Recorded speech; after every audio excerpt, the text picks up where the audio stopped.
नमस्कार, आप देख रहे हैं एनडी स्पेशल। मैं हूं आपके साथ सुनील विश्वकर्मा। ग्वालियर चंबल संभाग में जिस चेहरे से कभी कांग्रेस का वर्चस्व था, वह आज अपने क्षेत्र में भाजपा को मजबूती दे रहा है, भाजपा का कुनबा बढ़ा रहा है। अब मध्य प्रदेश में सियासत की आबो हवा का रुख बदला हुआ है।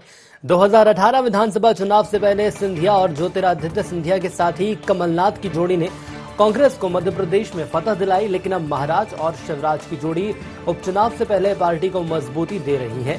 जी हां, 27 सीटों पर होने वाले उपचुनाव से पहले ग्वालियर चंबल संभाग की 16 सीटों पर बीजेपी दम दिखाना चाहती है और यही वजह रही है कि ग्वालियर में सीएम शिवराज, ज्योतिरादित्य सिंधिया, नरेंद्र सिंह तोमर, अध्यक्ष वीडी शर्मा की मौजूदगी में 3 दिन तक बीजेपी का मेगा शो हो रहा है।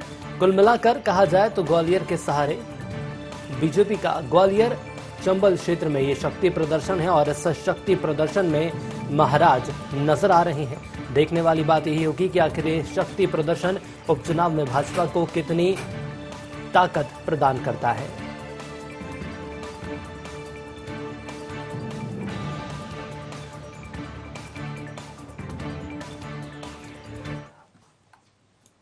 तो मध्य प्रदेश में राजनीतिक सरगर्मियां एक बार फिर तेज हो गई हैं। राज्य में शिवराज सरकार को पूर्ण बहुमत हासिल करने के लिए इन उपचुनावों में जीत हासिल करना अनिवार्य है और इसके लिए भाजपा ने अपनी रणनीति बनानी शुरू कर दी है और फोकस किया जा रहा है महाराज के गढ़ यानी कि ग्वालियर पर। दरअसल ज्योतिरादित्य सिंधिया का यहां बहुत दबदबा है और इसी के चलते कहीं ना कहीं ये कहा जा रहा है कि यदि उपचुनाव में जीत की नींव तैयार करनी है या तैयारी जीत की करनी है तो उसके लिए बीजेपी के द्वारा इस बड़े मेगा शो को आयोजित किया गया है और कहा यह भी जा रहा है कि 27 सीटों पर उपचुनाव होना है और यदि ग्वालियर चंबल पर फोकस कर लिया जाता है तो कहीं ना कहीं उपचुनाव बीजेपी के हाथ आ जाएगा। सीधे न्यूज रूम की ओर चलेंगे जहां हमारे साथ हमारे संवाददाता संदीप मिश्रा जुड़ रहे हैं। संदीप, मैं आपसे समझना चाहूंगा, 27 सीटों पर उपचुनाव होने जा रहा है, लेकिन कम से कम यदि हम बीजेपी की बात करें तो जीत हासिल करना है 8 सीटों पर और यदि 8 सीटें बीजेपी निकाल लेती है तो यह कहा जा सकता है कि आने वाले और जो 3 साल बचे हैं उसमें बीजेपी ही हमें मध्य प्रदेश में नजर आने वाली है। कुल मिलाकर ये कहा जा सकता है कि उपचुनाव को लेकर ग्वालियर चंबल संभाग पर फोकस कर लिया है बीजेपी ने और महाराज भी इस बार बीजेपी के साथ। बिल्कुल सुनील, अगर हम सत्ता की चाबी तो कहें तो ग्वालियर और चंबल से ही मिलनी है, क्योंकि ग्वालियर और चंबल क्षेत्र में करीब 16 सीटों में उपचुनाव होने जा रहा है। लिहाजा उसी तरफ है भारतीय जनता पार्टी को कहें या फिर कांग्रेस पार्टी, दोनों का फोकस वही है। कांग्रेस पार्टी ने वॉर रूम तैयार किया है ग्वालियर में, तो वहीं भारतीय जनता पार्टी ने पूरी तैयारी और पूरी एक तरह से अपनी जो ताकत थी वो झोंक दी है, सारे वरिष्ठ नेताओं को उतार दिया है चुनाव मैदान में। अगर हम बात करें तो राष्ट्रीय उपाध्यक्ष प्रभात झा को पहले से ही जिम्मेदारी दी गई थी और अब उसके बाद ज्योतिरादित्य सिंधिया और मुख्यमंत्री शिवराज सिंह चौहान ने खुद मोर्चा थाम लिया है और वहां पर लगातार ताबड़तोड़ सभाएं आयोजित की जा रही हैं। आज से 3 दिनों तक लगातार वहां पर सभाएं आयोजित की जाएंगी। जगह जगह विधानसभाओं में सदस्यता अभियान चलाया जा रहा है। जो कांग्रेस के सदस्य थे वो अब बीजेपी की सदस्यता लेते जा रहे हैं, तो यहाँ पर बड़ा कहीं न कहीं गेम चेंजर होने जा रहा है वहां पर। जी सुनील, चलिए मैं आपको रोकना चाहूंगा, सीधे ग्वालियर की ओर चलेंगे जहां हमारे साथ संवाददाता अनिल हमारे साथ लाइव जुड़ रहे हैं। अनिल, मैं आपसे समझना चाहूंगा, ग्वालियर चंबल क्षेत्र की यहां पर बात की जाए तो सबसे ज्यादा फोकस ग्वालियर चंबल पर ही किया जा रहा है। उपचुनाव में कहा यह जा रहा है कि यदि ग्वालियर चंबल बीजेपी जीत जाती है या यहां से 8 सीटें भी जीतने में बीजेपी कामयाब रहती है तो साफ तौर पर मध्य प्रदेश में बीजेपी का ही राज होगा। लेकिन सवाल यह सामने आ रहा है कि कमलनाथ सरकार गिराने के बाद और बीजेपी में शामिल होने के बाद पहली बार सिंधिया ग्वालियर पहुंचे हैं जहां पर इस मेगा शो का आयोजन किया जा रहा है।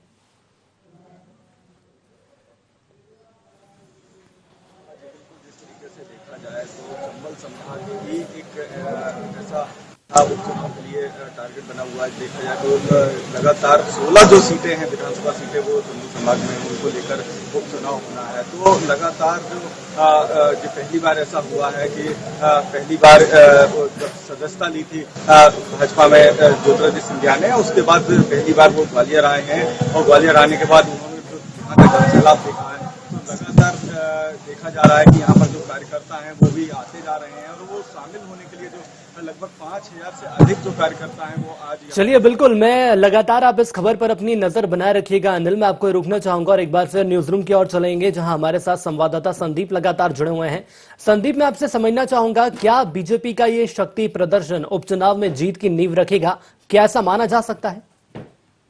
देखिए एक माहौल क्रिएट किया जाता है। जब बड़ी संख्या में कार्यकर्ता कांग्रेस से बीजेपी में शामिल होंगे तो उससे जो आम जनता में मैसेज जाता है वो कहीं न कहीं वो मैसेज भारतीय जनता पार्टी के पक्ष में जाएगा। लोग रुझान देखेंगे कि बड़ी संख्या में जब बीजेपी की ओर लोग जा रहे हैं तो कहीं न कहीं उसका एक पार्टी को बेनिफिट जरूर मिलता है और वही चीज़ें यहाँ पर कोशिश की जा रही हैं भाजपा की ओर से।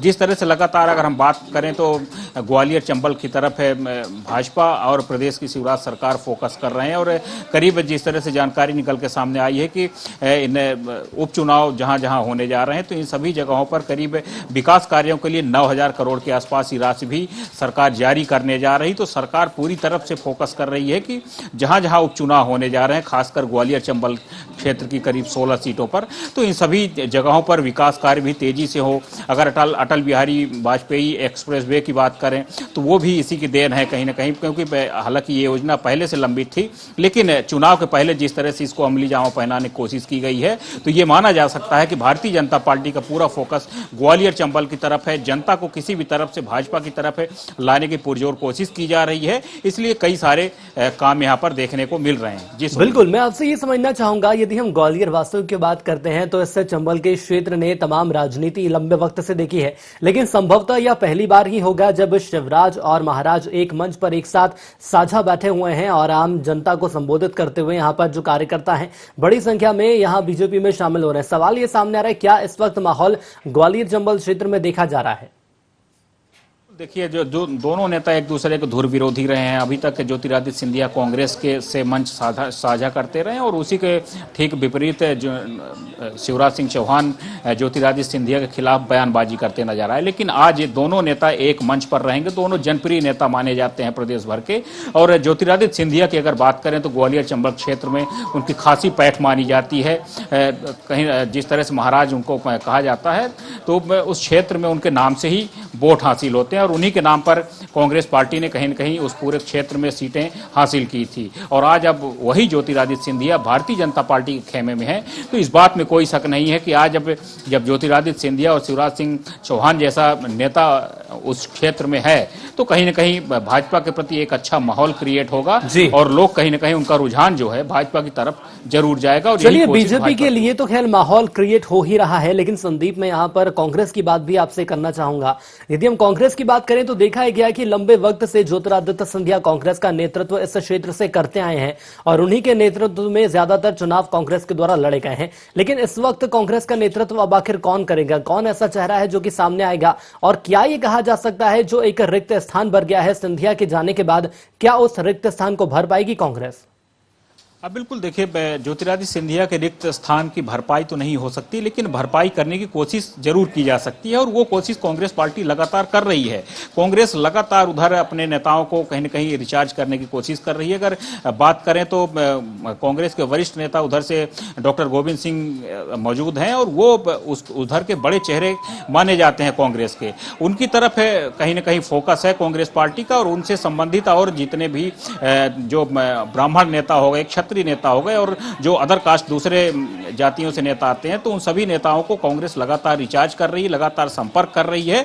और कांग्रेस की भी तैयारियां अब कमजोर नहीं कही जा सकती। कांग्रेस अच्छी मजबूती के साथ यहां पर एक बार फिर से चुनाव मैदान पर डट चुकी है। जिस तरह से कांग्रेस को भी कहा जा रहा है कि कांग्रेस अभी चुनाव में कहीं ना कहीं दूरी बना के रख रही है, तो ऐसी सारी चीजें नहीं है। पूर्व मुख्यमंत्री कमलनाथ लगातार निवास से वर्चुअल रैलियां कर रहे हैं, लगातार नेताओं की बैठकें कर रहे हैं। तो कहीं ना कहीं कांग्रेस भी अपनी तैयारियां लगातार कर रही है। ये कहा जा सकता है कि पब्लिसिटी जिस तरह से चाहिए तो वो पब्लिसिटी जरूर कांग्रेस पार्टी को नहीं मिली है यहाँ पर। जी सुनील, लेकिन मैं आपसे ये भी समझना चाहूंगा, संदीप कहा यह भी जा रहा था और राजनीतिक विशेषज्ञों का भी ये मानना है कि ज्योतिरादित्य सिंधिया भाजपा में गए, उसके बाद कांग्रेस का रिक्त स्थान सामने आ गया है और कांग्रेस संगठन में कहीं ना कहीं बिखराव पैदा हो गया है। क्या यह बिखराव कहीं ना कहीं कांग्रेस के लिए मुश्किलें पैदा करेगा उपचुनाव में?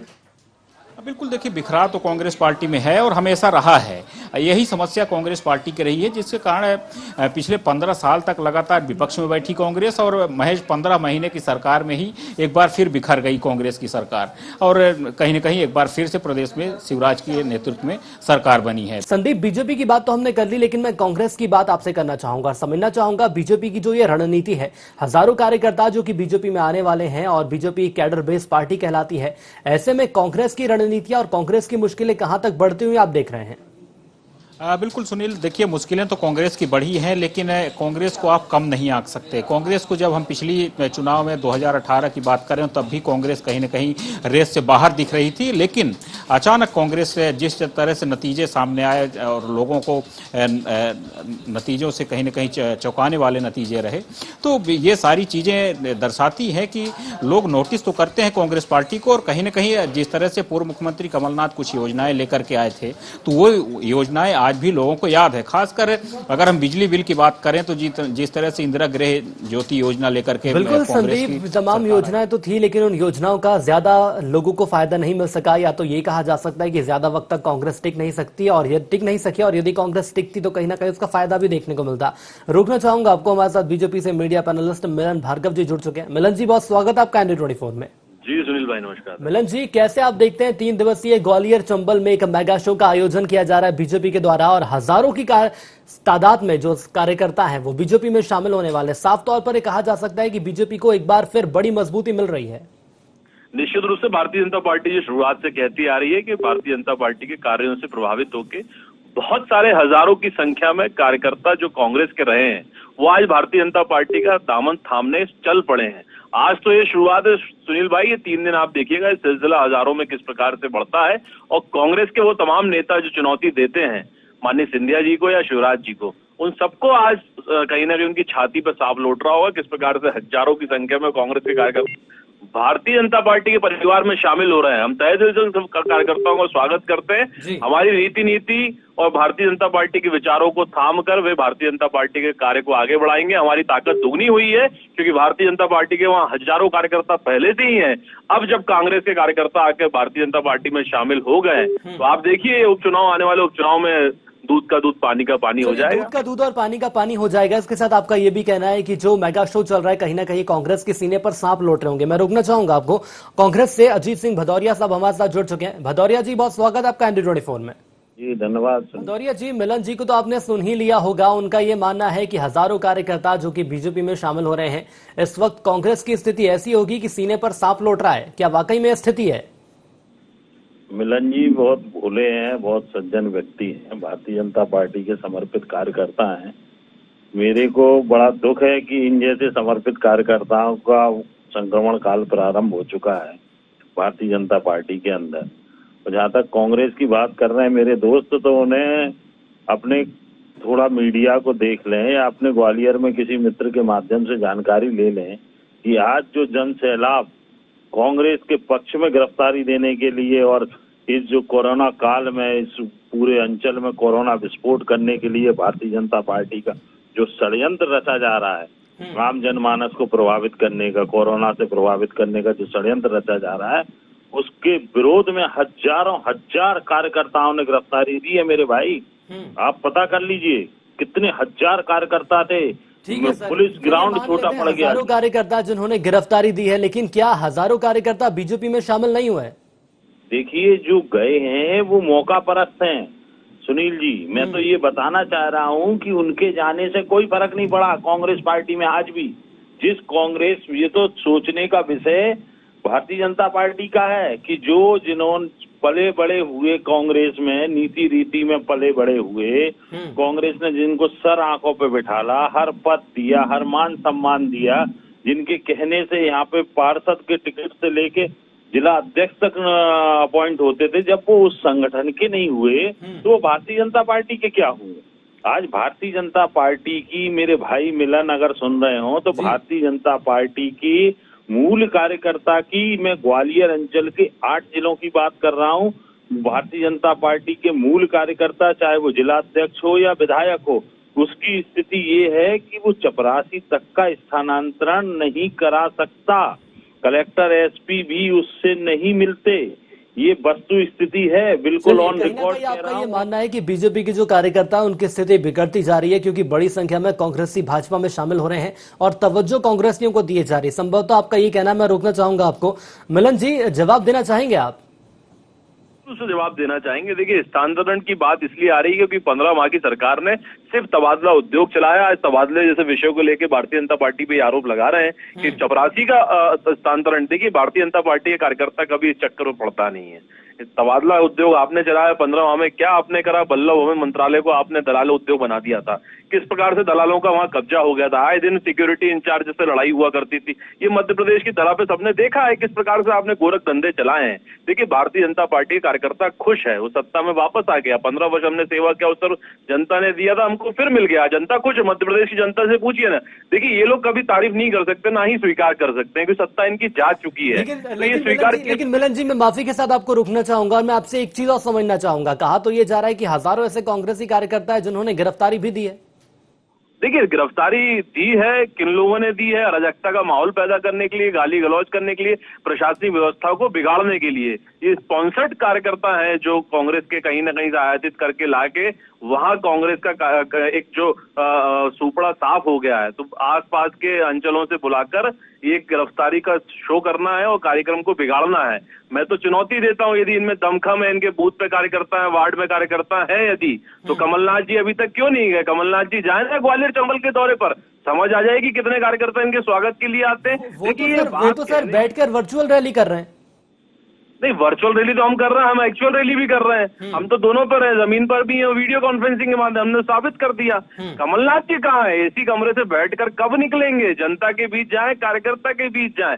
कांग्रेस के अध्यक्ष पर वे काबिज है, नेता प्रतिपक्ष में बन गए, लेकिन आज भी जनता के बीच और कांग्रेस के कार्यकर्ताओं के बीच मध्य प्रदेश के एक एक जिले में नहीं घूम पाए। वो मध्य प्रदेश को ही नहीं घूम पाए, तो वो क्या कर लेंगे आप सोच सकते हैं। एसी कमरे से बैठ, मैं आपको सर रोकना चाहूंगा, अजीत जी के पास एक बार फिर आना चाहूंगा। अजीत जी, मिलन जी को आपने सुना और जो स्टेटमेंट दिए जा रहे हैं, क्या ये वाकई माना जाए ये बीजेपी का आत्मविश्वास है, अति आत्मविश्वास है?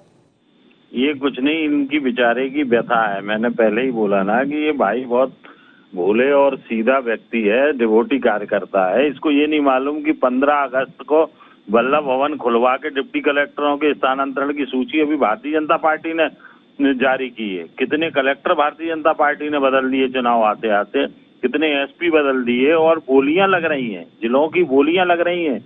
इतने जमा करो, इस जिले के इतने, इस जिले के इतने। ये भारतीय जनता पार्टी का सगल है। और मेरे भाई, आप भ्रष्टाचार की बात कर रहे हो, तो जो मंत्री आपने बनाए उनमें से आधे से ज्यादा मंत्री तो कांग्रेस सरकार में थे, जिनके पास बड़े बड़े विभाग थे। अगर भ्रष्टाचार हुआ है तो उनके विभागों में भी भ्रष्टाचार हुआ। अगर भ्रष्टाचार नहीं हुआ तो उनके बड़े बड़े विभागों में भ्रष्टाचार नहीं हुआ, तो फिर कहां से भ्रष्टाचार हो गया? आप मुझे बता दो। अगर ऐसे भ्रष्टाचारियों ने भ्रष्टाचार किया तो फिर आपने क्यों ऐसे भ्रष्टाचारियों को मंत्री बना दिया? उनको नहीं मंत्री बनाना था। अगर नीति न्याय सिद्धांत से आपकी सरकार बनी है, उनने भारतीय जनता पार्टी को अपनाया, तो मेरे भाई इसको स्वीकार करो। आप लोगों का संक्रमण काल प्रारंभ हो चुका है और जो अंचल की स्थिति है दुर्गत है। शासन प्रशासन से लेके सबकी मंत्रियों को नालियों में उतरना पड़ रहा है मेरे भाई, तुम्हारे मंत्रियों को। चलिए, लेकिन सर वो वही मंत्री थे जो एक वक्त आपकी सरकार थी, तो आपकी सरकार में भी मंत्री थे और कांग्रेस का भी वो नेतृत्व करते थे। मैं आपसे ये समझना चाहूंगा, क्या वाकई में मान लिया जाए तो 3 दिवसीय मेगा शो का आयोजन किया गया बीजेपी के द्वारा, कांग्रेस की सेहत पर कोई फर्क नहीं पड़ेगा इससे? देखिए, कांग्रेस की तो चिंतित है ये कोरोना जो ब्लास्ट होगा।